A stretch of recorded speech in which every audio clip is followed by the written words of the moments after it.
நகரம் பாய்ஸ் உறவுகளுக்கு வணக்கம். இன்றைக்கு மூத்த பத்திரிகையாளர் விஸ்வநாத் அவர்கள் சந்தித்து தேர்தல் முடிவுகள் குறித்து பேச போகிறோம். குறிப்பாக நாம் தமிழர் குறித்து பேச போகிறோம். சார் வணக்கம். வணக்கம் வணக்கம் பிரபா. ஏன்னா நாம் தமிழ் கட்சி கடந்த தேர்தலில் வாங்கின வாக்கை விட இந்த தேர்தலில் கூடுதலாக வாங்குற மாதிரி செய்திகள்லாம் வந்துட்டு இருக்கு. இந்த தேர்தலில் அவங்க வாங்க போகிற ஓட்டு வந்து அவங்களை அங்கீகரிக்கப்பட்ட கட்சியாக மாற்றுமா?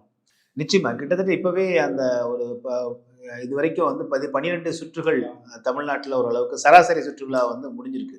இதுலேயே அவங்க அதை கிராஸ் பண்ணிட்டாங்க. 8 விழுக்காடை தாண்டிட்டாங்க அவங்க. ஸோ இதுக்கு பிறகு வரக்கூடியது இன்னும் வந்து ஒரு கிட்டத்தட்ட 10 சுற்றுகள்லாம் ஒரு சில தொகுதிகளில் இருக்கு.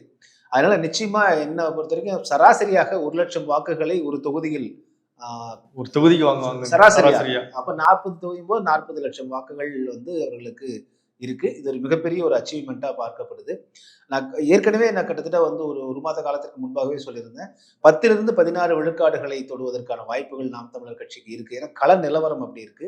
இன்னும் கூட அவர்கள் அதிகமா வந்து வெற்றி பெற்றிருக்க முடியும், அதிகமா பெற்றிருக்க முடியும். ஆனால் 2 குறைகளை நான் பார்க்கிறேன். ஒன்று, அவர்களுக்கு அந்த சின்னம் வந்து பிரச்சனை. இன்னொன்று, களப்பணியில வந்து இன்னும் வந்து நாம் தமிழர் கட்சி முழுமையாக ஈடுபட வேண்டும். ஒருவேளை அவங்க ஆட்கள் பற்றாக்குறையா இல்ல நிதி வசதி பற்றாக்குறையான்னு தெரியல. இந்த டோர் டு டோர் அப்படி போறது இருக்கு இல்லைங்களா, அது வந்து பாத்தீங்கன்னா இந்த பொதுவாகவே இப்ப எல்லா கட்சிகளுமே அதை விட்டுட்டாங்க. எல்லாமே சமூக ஊடகங்கள்ல வச்சு கேம்பெயின் பண்ற ஒரு சூழ்நிலை வந்திருக்கு. ஆனால் அது எடுபடாது. நீங்கள் என்ன இருந்தாலும் நேருக்கு நேர் வந்து கிராமப்புறங்கள்லாம் போய் கேட்ட போதுதான் பரவாயில்லப்பா, வந்த மரியாதைக்கு அந்த பசங்களுக்கு ஓட்டு போடுவோம், இந்த கட்சிக்காரங்களுக்கு ஓட்டு போடுவோங்கிற எண்ணம் உள்ள அந்த மரியாதை எதிர்பார்க்கக்கூடிய நேருக்கு நேர் வந்தோம்னாலே கொஞ்சம் மாறக்கூடிய வாக்காளர்கள் இன்னும் இருந்துட்டு இருக்காங்க. அவர்கள் எல்லாம் இன்னும் போய் இவங்க அதிகமா பண்ணல. நான் பல 2-3 தேர்தலில் பார்த்துருக்கேன். சாலைகள்ல வந்து ஒரு 10 இளைஞர்களாவது தம்பி தங்கைகள் வந்து கொடி எடுத்துட்டு போய் கேன்வாஸ் பண்றதை வந்து தொகுதி முழுக்க இன்னும் அவர்கள் கவர் பண்ணாம இருக்காங்க. ஸோ வரும் காலத்தில் அந்த குறையும் அவங்க நிவர்த்தி செஞ்சாங்க அப்படின்னா இன்னும் ஒரு 50 லட்சம் வாக்குகள் எல்லாம் மிக எளிதாகவே அவங்க கடந்து முன்னேற முடியும் நான் பாக்குறேன். இல்ல இந்த தேர்தலில் அவங்களுக்கு பிளஸ்ஸா அமைஞ்சது என்ன இதெல்லாம் பிளஸ்ஸா அமைஞ்சது? இதுல பிளஸ் அமைஞ்சது வந்து பாத்தீங்கன்னா தொடர்ந்து அவர்கள் தனிச்சு நிக்கிறது தான். மிக வந்து எந்த கட்சியோடும் கூட்டணி இல்லை அப்படிங்கிற ஒரு சமரசம் இல்லாமல் நிற்கிறது தான் வந்து மிக உன்னிப்பாக கவனிக்கப்படுது. நீங்க இந்த மேண்டேட் என்று ஆங்கிலத்தில் சொல்லக்கூடிய வாக்காளர்களுடைய தீர்ப்பு இருக்கு இல்லைங்களா, அது ரொம்ப வந்து பிரமிப்பா இருக்கும். அந்த அறிவியலை வந்து பார்த்தீங்கன்னா, உளவியல் அறிவியலை வந்து பார்த்தீங்கன்னா ஒரு வியப்போட்டக்கூடியதா இருக்கும். செல்வி ஜெயலலிதா அதே போல கலைஞர் கருணாநிதி இருந்த காலத்துல வந்து பார்த்தீங்க அப்படின்னா அவர்கள் 2 பேருமே மீது மக்களுக்கு கடும் அதிருப்தி இருந்துச்சு. அப்ப விஜயகாந்த் ஒருத்தர் வந்து அப்படியே லைட்டா உள்ள மக்கள் உள்ள தள்ளினாங்க, வார்னிங் கொடுத்தாங்க 2 பேர்த்துக்கு, கவனமா இருங்க, இல்லைன்னா இவங்களை முன்னாடி கொண்டு வந்துடுறாங்க. அதன் பிறகு அவர் அதை பயன்படுத்திக்காம போயிட்டாருன்னு வச்சுக்கோங்களேன்.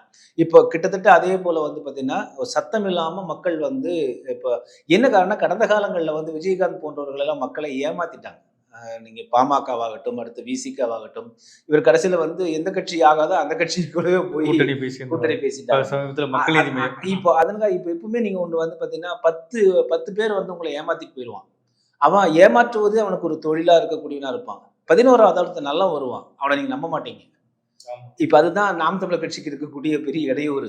அதுக்கு முன்னாடி வந்தவங்க எல்லாம் வந்து பாத்தீங்கன்னா கூட்டணியை வச்சு ஒரு அரசியல் லாபத்துக்காக போயிட்டாங்க. இவங்க கூட்டணி கட்சி இல்லாம நான் சமரசம் இல்லாம நிக்கிறேன், தனிச்சு நிக்கிறேன் அப்படின்னு சொல்ல வரும் பொழுது மக்கள் ஏற்றுக்கிறதுக்கு ரொம்ப மெதுவாக ஏற்றுக்கொள்ள தொடங்கியிருக்காங்க அப்படிங்கிறது தான் இதை நம்ம பார்க்க முடியுது.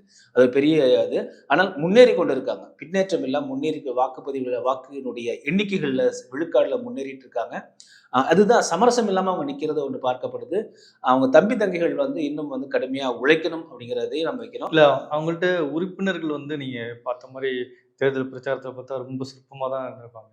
உறுப்பினர்களும் ரொம்ப கம்மி. ஆனா இவ்வளவு வாக்குகள் வந்து எப்படி, எந்த நம்பிக்கை இல்ல, நீங்க வந்து பாத்தீங்கன்னா இந்த கடந்த ஒரு ஓராண்டு காலமாக 1,00,000 புதிய உறுப்பினர்கள் சேர்ந்திருக்காங்க. நம்ம நிறைய பேர் நம்ம என்னன்னா பத்திரிகை ஊடகங்கள் வந்து யாரோ ஒருத்தர் 2 பேர் வெளியில போறதுதான் வந்து பூதாகரமாக்கி நாம் ஓட்டு கேட்க போறதே சொற்பமான அவ்வளவுதான் போறாங்க.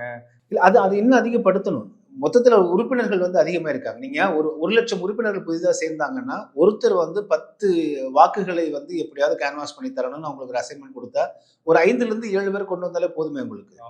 கிட்டத்தட்ட உங்களுக்கு வந்து அதுலயே உங்களுக்கு 5 லட்சம் வாக்குகள் வந்துடும். ஸோ இப்படிதான் எண்ணிக்கை. அப்போ ஒவ்வொருத்தர் ஏற்கனவே இருக்கிற 30 லட்சம் வாக்குகள் இருக்கு. கூடவே வந்து அவர்கள் வந்து களப்பணி செஞ்சு ஒருத்தர் கேன்வாஸ் பண்ணாலே போதுமானது. இன்னும் களத்துல இறங்கி செஞ்சாங்கன்னா நிச்சயமாக அவர்கள் வந்து அதிகமாக பண்ண முடியும்னு நினைக்கிறேன். அவர்களுக்கு ஒரு ஏறுமுகமாக தான் போயிட்டு இருக்காங்க. அது ஸ்லோ அண்ட் ஸ்டெடியா போறாங்க அப்படின்னு நான் பார்க்கிறேன். யாரோட வாக்குகள்லாம் விழுந்திருக்குன்னு நினைக்கிறேன். இந்த முறை வந்து பாத்தீங்கன்னா புதிய வாக்காளர்கள் இல்லாம இப்போ பிஜேபிக்கு கிடைச்ச வாக்குகளும் சரி, நாம் தமிழருக்கு வந்து தற்பொழுது வந்து ஒரு குறிப்பிட்ட விழுக்காடு வாக்குகள் அதிமுக வாக்குகள் தான் பிரிஞ்சிருக்கு. அதிமுக ஆமா, நீங்க நல்லா கவனிச்சு பாத்தீங்கன்னா திமுகவினுடைய கூட்டணி கட்சிகளினுடைய அந்த அல்காரிதம் இருக்கு இல்லைங்களா, அந்த கணக்கு, அந்த வாக்குகள் குறையாதனாலதான் வந்து பாத்தீங்கன்னா இப்ப திமுக அதிகமாக வாக்கெடுத்த மாதிரி தெரியுது. அது இல்ல. திமுக அதனுடைய கூட்டணி கட்சிகளுக்கு என்ன வாக்குகள் இருக்கிறதோ அந்த வாக்குகளைத்தான் பெற்றிருக்கிறது. அது மாறாக அதனுடைய பிரதான எதிர்க்கட்சியாக இருக்கக்கூடிய அதிமுக வந்து அதனுடைய வாக்குகளை இழந்திருக்கிறது அப்படிங்கிறதுனால நான் வந்து பார்க்கும்போது ரொம்ப உயரத்துல திமுக நிக்கிற மாதிரி தெரியுது. அதிமுக வாக்குகள் பிரிஞ்சிருச்சு. அது வந்து நாம் தமிழர் கட்சிக்கு போயிருக்கு, திமுகவுக்கும் போயிருக்கு, பாரதிய ஜனதா கட்சிக்கும் போயிருக்கு. அதுதான் இப்ப இருக்கிற கள நிலவரம். ஏன்னா கோயம்புத்தூரே எடுத்துக்கலாம். கோயம்புத்தூர் வந்து நாங்க கணிச்சதெல்லாம் வந்து பார்த்தோம்னா கொங்கு பெல்ட்ல வந்து இந்த முறை எடப்பாடி பழனிசாமி அவர்கள் எடுத்த அந்த உத்தி வந்து மிகவும் பாராட்டத்தக்க உத்தியா பார்த்தது. ஆனா களத்துல வந்து அது எஃபெக்டிவா இல்லை. அது என்னன்னு தெரியல. இப்போ வந்து வாக்குகள் பிரிஞ்சிருக்கு. அது வந்து ஒருவேளை வந்து நாடாளுமன்ற தேர்தல் தங்களுடைய இலக்கு அல்ல அப்படின்னு அவங்க நினைச்சிருக்கலாம். சட்டமன்ற தேர்தல் நம்ம டார்கெட். இப்போதைக்கு வந்து நாடாளுமன்ற தேர்தலுக்கு வாக்களிக்கணும் கூட ஒருவேளை அதிமுக. ஆனா அதிமுக தொண்டர்கள் வந்து இப்படி பிரிஞ்சு வாக்களிச்சிருக்காங்கிறது உண்மையிலேயே வந்து ஒரு வியப்பூட்டக்கூடிய ஒன்று. அதை ஆய்வுக்கு உட்படுத்த வேண்டிய ஒன்று. இருந்தாலும் அது நாத்தாக்காவுக்கு ஒரு பிளஸ் அமைஞ்சிருக்குல்ல. ஆமா, நாம் தமிழர் கட்சிக்கு பிளஸ். ஆனா அதிகமா நீங்க வந்து பாத்தீங்கன்னா பிஜேபிக்கு தான் போயிருக்கு. நாம் தமிழர் கட்சியோட பாஜகவுக்கு தான் அதிகமா போயிருக்கு. பல இடங்கள்ல வந்து பாத்தீங்கன்னா நாம் தமிழர் கட்சியோட கூடுதலா பாஜக வந்து வாக்குகள் வாங்கியிருக்கிற இடத்துல வந்து பாத்தீங்கன்னா அது ஒன்று அதிமுக வாக்குகளா இருக்கு, இல்லாட்டி பாமக வாக்கா இருக்கு. ஸோ பாஜக வந்து இப்போ 10,000 ஓட்டுகள் 20,000 ஓட்டுகள் சில இடங்கள்லாம் வாங்கியிருக்காங்க. அதெல்லாம் நீங்க இப்ப திருவண்ணாமலையில வாங்கியிருக்காங்க. அது வந்து பாஜகவினுடைய பொதுவாக பாஜக அப்படின்னால உங்களுக்கு வந்து கன்னியாகுமரி, கோயம்புத்தூர், அப்புறம் ஹோசூர் இருக்கும், அப்புறம் வந்து தென் சென்னை. இதுதான் பாஜகவினுடைய எப்பொழுதுமே ஒரு ட்ரேட்மார்க் தொகுதிகள். அந்த தொகுதிகளை தாண்டி சில தொகுதிகளில் வந்து பார்த்தீங்கன்னா பாஜக வாக்குகள் வாங்கியிருக்கு. அப்போ அது வந்து பாமக வாக்குகள், அப்புறம் ஐஜேகே, சரத்குமார், இந்த கூட்டணி கட்சிகளை சேர்ந்தவங்க இவங்களுடைய வாக்குகள் எல்லாம் இணைஞ்சு வந்திருக்கிறத நம்ம பார்க்க முடியும். இப்போ அங்கீகரிக்கப்பட்ட கட்சியா வந்து நாம் தமிழர் மாறினதுக்கு பிறகு சில பேர் சொல்றாங்க 2026 ஒரு கூட்டணி அமைச்சா நல்லா இருக்கும் அப்படின்னு சொல்றாங்க. சில பேர் இப்படியே தனிச்சுன்னா நல்லா இருக்கும்னு நினைக்கிறாங்க. கூட்டணி வைத்தால் நாத்தாக்காவோட வாக்குகள் குறையுமா, இல்ல வந்து இப்படியே இருந்தா நாத்தாக்கா வாக்குகள் யாரு கூட கூட்டணி வைக்கணும் அப்படின்னு இருக்குல்ல பிரச்சனையே பேர்லாம் சொல்றாங்க. அது நீங்க புதிய கட்சிகள் யாரு கூட கூட்டணி வச்சுக்கலாம். இப்ப ஏற்கனவே இவங்க திமுக, அதிமுக, பாஜக, காங்கிரஸோட இவர்கள் கூட்டணி வைத்தாலோ வச்சாங்கன்னா நாம் தமிழர் கட்சி முடிஞ்சதுன்னு நினைச்சுக்க வேண்டியதுதான். எப்படி விசிகா போல அப்படியே வந்து நம்ம வந்து ஒரு சார்ந்து போக வேண்டிய சூழல் வந்துடும். அந்த இவ்வளவு தூரம் சிரமப்பட்டு அந்த முடிவை வந்து திரு சீமான் அவர்கள் எடுக்க மாட்டாங்க அப்படின்னு நான் பாக்குறேன். எவ்வளவு தூரம் வந்து சிரமப்பட்டு கொண்டு வந்திருக்காங்க. எனவே ஒரு புதிய அமைப்புகள் அவர் ஏற்கனவே சொல்லியிருக்காரு.